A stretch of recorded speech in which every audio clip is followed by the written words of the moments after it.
Kasus Grace Millen adalah tragedi yang mencuri perhatian dunia karena melibatkan seorang turis muda yang menemui akhir yang mengerikan selama perjalanannya di Selandia Baru.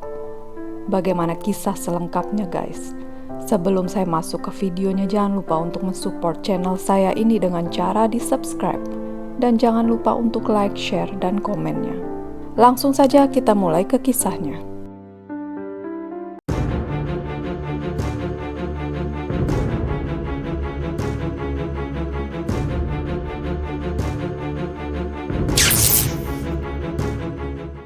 Grace merupakan seorang lulusan baru berusia 21 tahun dari University of Lincoln, Inggris. Setelah menyelesaikan kuliahnya, ia memutuskan untuk melakukan perjalanan keliling dunia sebagai hadiah untuk dirinya sendiri. Perjalanan ini telah membawanya ke beberapa negara Asia Tenggara sebelum tiba di Selandia Baru pada akhir November tahun 2018. Grace dikenal sebagai wanita yang ramah, menyukai seni dan sangat menikmati perjalanannya. Pada tanggal 1 Desember tahun 2018, Grace Millen bertemu dengan Jesse Kempson yang berhubungan melalui Tinder, aplikasi kencan. Jesse adalah seorang pria asal Selandia Baru yang berusia 26 tahun. Dia memiliki kehidupan pribadi yang bermasalah, termasuk hubungan yang sulit dengan keluarganya, dan kecenderungan untuk mengarang cerita tentang dirinya sendiri untuk mengesankan orang lain. Dia sering membesar-besarkan latar belakangnya, mengklaim sebagai pewaris kekayaan dan memalsukan detail tentang kehidupannya di hadapan orang lain. Jesse tinggal di apartemen City Life di pusat Auckland, tempat dia sering mengundang wanita yang dia temui melalui aplikasi kencan. Grace yang sedang menikmati masa tinggalnya di Auckland menggunakan aplikasi tersebut untuk mengenal orang baru. Jesse juga yang aktif menggunakan aplikasi ini menyambut kesempatan bertemu dengan Grace. Setelah berbincang singkat melalui aplikasi, mereka memutuskan untuk bertemu pada malam hari itu. Jesse menunjukkan sikap yang penuh perhatian, menawarkan untuk menunjukkan Grace beberapa tempat di Auckland. Grace dan Jesse pertama kali bertemu di Sky City, sebuah kompleks hiburan yang mencakup kasino, restoran, dan bar di pusat kota Auckland. Pertemuan dimulai sekitar pukul 5 sore. Mereka bertemu di lobi dan kemudian pergi ke sebuah bar di dalam Sky City untuk minum bersama.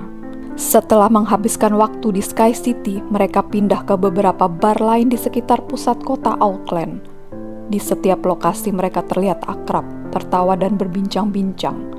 Jesse terlihat cukup menarik perhatian Grace dan mereka berdua tampaknya menikmati waktu bersama. Di beberapa bar yang mereka kunjungi, Jesse membeli beberapa putaran minuman untuk mereka. Rekaman CCTV menunjukkan mereka saling berpelukan, bergandengan tangan dan berbicara dengan hangat. Jesse terlihat berusaha untuk membuat Grace merasa nyaman. Sekitar pukul 9 malam, Jesse mengajak Grace kembali ke apartemennya di City Life Hotel, yang hanya beberapa blok dari bar terakhir yang mereka kunjungi. Mereka terlihat di rekaman CCTV saat memasuki lift menuju apartemen di lantai atas. Keduanya tampak dalam suasana hati yang baik saat masuk ke lift. Berdasarkan keterangan Jesse kepada polisi, setelah mereka tiba di apartemen, mereka melanjutkan minum dan berbicara lebih lama. Jesse mengklaim bahwa keduanya kemudian terlibat dalam aktivitas intim yang melibatkan tekanan pada leher sebagai bagian dari fantasi seksual. Jesse mengklaim bahwa mereka melakukan aktivitas yang melibatkan pencekikan atas persetujuan bersama. Dia mengaku tidak menyadari bahwa Grace berada dalam bahaya sampai dia melihatnya tak sadarkan diri keesokan harinya. Penyelidikan lebih lanjut menunjukkan bahwa tekanan pada leher yang dialami Grace berlangsung lebih lama dari sekedar kecelakaan yang diakui oleh Jesse. Hasil otopsi menunjukkan adanya tanda-tanda trauma di sekitar leher yang menunjukkan bahwa proses tersebut berlangsung selama beberapa menit, mengakibatkan kehilangan kesadaran dan akhirnya kematian. Setelah kejadian tersebut, Jesse melakukan pencarian di internet menggunakan ponselnya tentang cara mengatasi situasi ini, termasuk mencari informasi tentang pembuangan tubuh dan lokasi terpencil di sekitar Auckland. Keesokan harinya pada tanggal 2 Desember tahun 2018, Jesse meninggalkan apartemennya dan pergi ke beberapa toko untuk membeli koper besar serta bahan pembersih.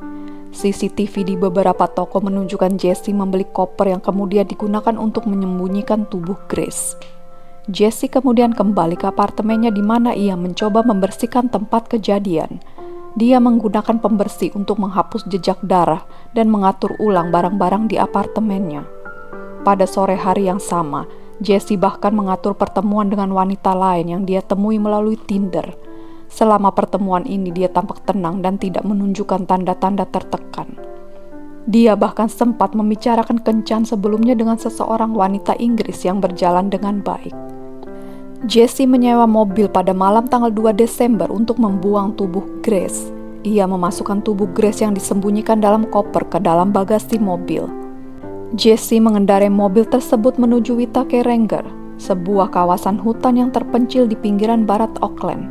Di sana dia menggali lubang dangkal dan mengubur koper berisi tubuh Grace. Setelah membuang tubuh Grace, Jesse kembali ke apartemennya dan mencoba melanjutkan kehidupan sehari-harinya, seolah-olah tidak terjadi apa-apa. Keluarga Grace merasa khawatir setelah tidak menerima kabar dari Grace pada ulang tahunnya yang ke-22 pada 2 Desember. Mereka segera menghubungi polisi di Selandia Baru, melaporkan Grace sebagai orang hilang. Polisi memulai pencarian dan berhasil melacak pergerakan terakhir Grace menggunakan rekaman CCTV. Mereka melihat Grace bersama Jesse pada malam dia terakhir kali terlihat hidup.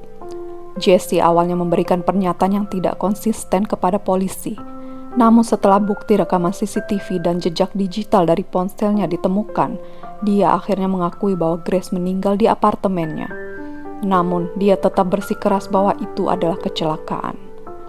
Pada tanggal 9 Desember tahun 2018, polisi berhasil menemukan lokasi tempat tubuh Grace dikubur di dalam koper di hutan Whitaker, berdasarkan petunjuk dari investigasi.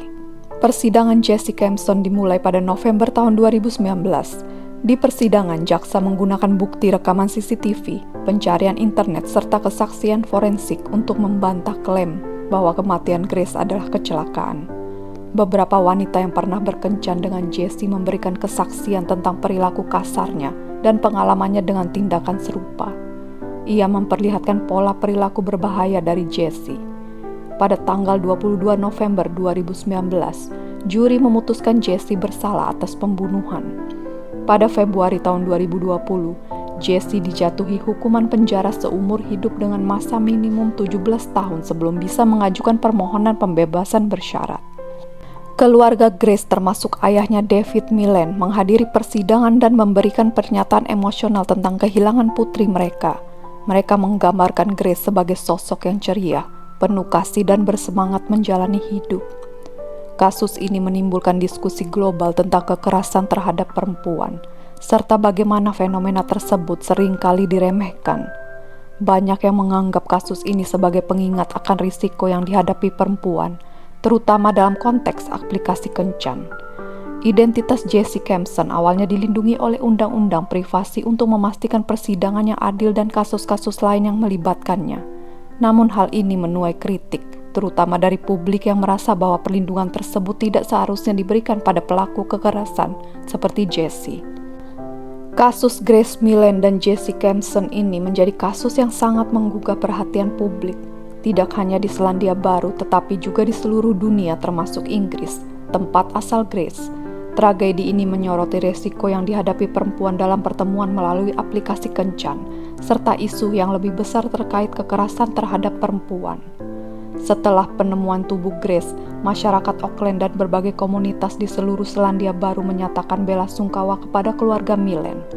Acara-acara peringatan diadakan untuk menghormati Grace, termasuk peletakan bunga di tempat-tempat publik di Auckland, di mana orang-orang mengenang sosoknya yang muda dan penuh harapan. Kasus ini mendorong diskusi mendalam tentang keamanan dalam menggunakan aplikasi kencan seperti Tinder, terutama bagi perempuan yang sering kali berada dalam posisi rentan. Banyak yang merasa bahwa ada kebutuhan untuk memperkuat fitur keamanan di aplikasi semacam ini, serta mengingatkan kesadaran tentang bahaya yang mungkin terjadi dalam pertemuan dengan orang asing. Selama beberapa waktu, Jesse Kempson dilindungi oleh larangan pengungkapan identitas di Selandia Baru karena ia juga menghadapi kasus-kasus lain yang belum disidangkan. Hal ini memicu kemarahan publik yang merasa bahwa hak-hak korban dan keluarga korban lebih penting untuk dilindungi daripada hak-hak pelaku kekerasan. Setelah persidangan di kasus Grace selesai, barulah identitas Jesse diungkap ke publik. Selain pembunuhan Grace, Jessie juga dinyatakan bersalah dalam 2 kasus lain yang melibatkan kekerasan seksual terhadap perempuan. Salah satunya terjadi pada tahun 2017, di mana Jessie melakukan pelecehan terhadap seorang wanita yang juga ditemuinya melalui Tinder. Dan kasus lainnya melibatkan pemerkosaan yang terjadi beberapa bulan sebelum ia bertemu dengan Grace. Kedua kasus tambahan ini membuat Jessie menghadapi persidangan yang berkelanjutan, bahkan setelah ia dijatuhi hukuman penjara seumur hidup dalam kasus pembunuhan Grace. Hukuman tambahan yang diberikan menunjukkan bahwa Jessie memiliki pola perilaku yang berbahaya dan berulang dalam memperdaya serta menyerang wanita-wanita yang ia temui. Tragedi ini membawa kesadaran yang lebih luas tentang resiko yang mungkin terjadi dalam interaksi romantis secara daring. Banyak yang menekankan pentingnya berhati-hati saat bertemu dengan orang baru dan perlunya tindakan pencegahan seperti menginformasikan lokasi pertemuan kepada teman atau keluarga, serta memilih lokasi publik untuk pertemuan pertama. Kasus Grace Millen juga menggerakkan banyak orang untuk meningkatkan dukungan bagi korban kekerasan seksual dan domestik. Muncul berbagai kampanye untuk mendorong para korban agar tidak ragu mencari bantuan, serta membangun sistem hukum yang lebih ramah bagi mereka. Media di Selandia Baru dan internasional memegang peranan penting dalam mempublikasikan kasus ini. Namun ada juga kritik terhadap cara media tertentu memberikan detail kasus yang bersifat sangat pribadi, termasuk kehidupan Grace sebelum kejadian.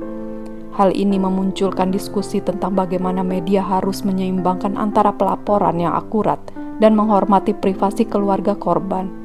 Sebagai bentuk penghormatan terhadap Grace dan untuk memberikan dampak positif dari tragedi ini, keluarga Millen mendirikan yayasan amal yang berfokus pada perlindungan wisatawan muda dan peningkatan kesadaran tentang keamanan perjalanan.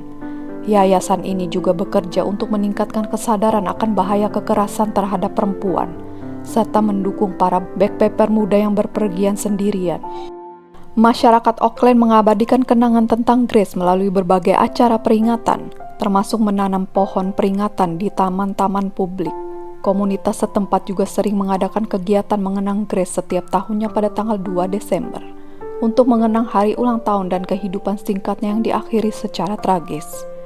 Kasus ini menandai peristiwa yang tidak hanya meninggalkan luka mendalam bagi keluarga Grace, tetapi juga membangkitkan kesadaran global tentang pentingnya keamanan, terutama bagi perempuan muda yang berpergian sendirian. Pengungkapan dan hukuman terhadap Jessie Kempson memberikan sedikit keadilan bagi keluarga Grace, namun kehilangan dan duka yang dirasakan tetap tak tergantikan. Dari pertemuan yang dimulai dengan harapan untuk bersenang-senang di kota baru hingga berakhir dengan tragedi, kisah ini memperlihatkan kompleksitas pertemuan manusia di era digital, di mana rasa percaya dan keamanan dapat dipertaruhkan. Ini menjadi peringatan bagi banyak orang tentang resiko yang mungkin tersembunyi di balik senyum ramah dan janji-janji indah dari seseorang yang baru dikenal. Kasus Grace Millen menjadi peringatan keras tentang sisi gelap pertemuan daring yang dapat memicu diskusi lebih luas tentang keselamatan, tanggung jawab sosial, dan perlindungan terhadap perempuan. Implikasi dari kasus ini tidak hanya dirasakan oleh individu-individu terdekat dengan Grace, tetapi juga oleh masyarakat luas, penegak hukum, dan industri teknologi. Pengguna aplikasi kencan semakin diingatkan untuk berhati-hati, termasuk memeriksa latar belakang orang yang akan ditemui, mengatur pertemuan pertama di tempat umum, dan memberitahukan detail kencan kepada orang terdekat. Kesadaran ini diperkuat dengan berbagai kampanye edukasi yang diadakan oleh komunitas lokal maupun lembaga pemerintah. Kejadian ini menyatukan banyak orang di seluruh dunia yang bersimpati terhadap penderitaan keluarga Millen. Dari Inggris hingga Selandia Baru, berbagai komunitas memberikan dukungan moral dan material kepada keluarga Grace, membuktikan bahwa solidaritas lintas batas negara dapat memberikan sedikit kekuatan di tengah duka yang mendalam. Bagi keluarga Millen, kehidupan setelah kehilangan Grace tidak akan pernah sama. Namun mereka berusaha mengubah rasa kehilangan menjadi kekuatan untuk membantu orang lain melalui yayasan yang didirikan. Yayasan ini menjadi simbol semangat Grace yang ingin membantu orang lain. Sebuah warisan yang akan selalu dikenang.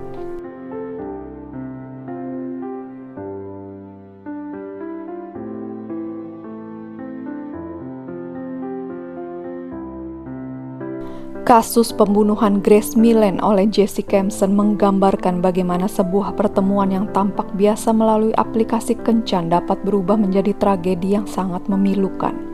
Detail kasus ini mulai dari pertemuan pertama mereka hingga usaha Jesse untuk menutupi tindakannya, mengungkap sisi gelap dari interaksi digital yang bisa membawa resiko besar. Selain itu, kasus ini menjadi cerminan bagi masyarakat tentang pentingnya menjaga keamanan dalam setiap bentuk interaksi sosial, terutama bagi perempuan yang seringkali menjadi target kekerasan.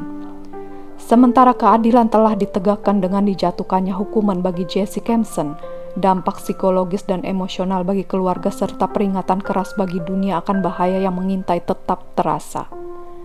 Warisan Grace melalui ingatan akan kebaikan dan semangatnya tetap hidup melalui upaya-upaya positif untuk meningkatkan keselamatan dan kesadaran di seluruh dunia.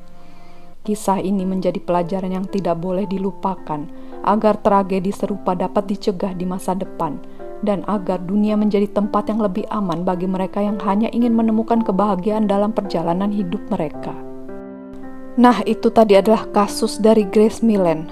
Bagaimana pendapat kalian guys? Jangan lupa tulis di kolom komentar ya. Sekian dulu video dari saya. See you in my next video and thank you for watching.